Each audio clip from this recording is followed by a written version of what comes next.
Saul was a Pharisee, trained in the law, strict in his standards, and unstoppable in his violent actions toward Christians. Saul was the man who had presided over the death of Stephen. His passion in life was to squash the message of Jesus and put as many Christians in jail as he could. Many Christians were afraid of Saul. He traveled the country, sniffing out their meetings, capturing their leaders, and persecuting the followers. Saul was a powerful and evil force against the church. What happened next? Nobody expected. Not the fearful Christians, and especially not Saul himself. Saul was on a trip to a city called Damascus. All of a sudden, a blinding light flashed from the sky, many times brighter than the sun. The searing intensity blinded Saul. He fell from his horse as the caravan stumbled to a confused halt. Then, a voice louder than anything that Saul had ever heard boomed from heaven with a single question. "Saul! Saul! Why are you persecuting me?"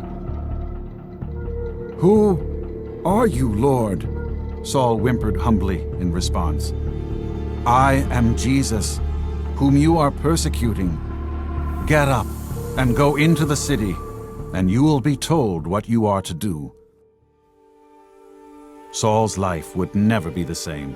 He shakily stood to his feet, unable to see anything. In an instant, Saul had met God. His persecuting days were over. He was forever changed. Saul went to the place where God told him to go, the house of a Christian who lived in Damascus. Saul didn't eat or drink, but instead he prayed and prayed and prayed.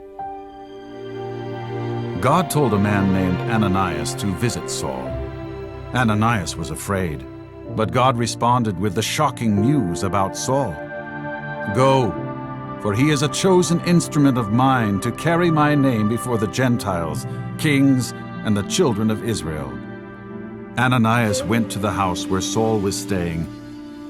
"Brother Saul," Ananias spoke to him, "Jesus sent me to you so you can be healed and filled with the Holy Spirit." Saul's eyes were opened, and his heart was changed. He was called by a different name, too. No longer was he Saul the persecutor. Now he was Paul the missionary.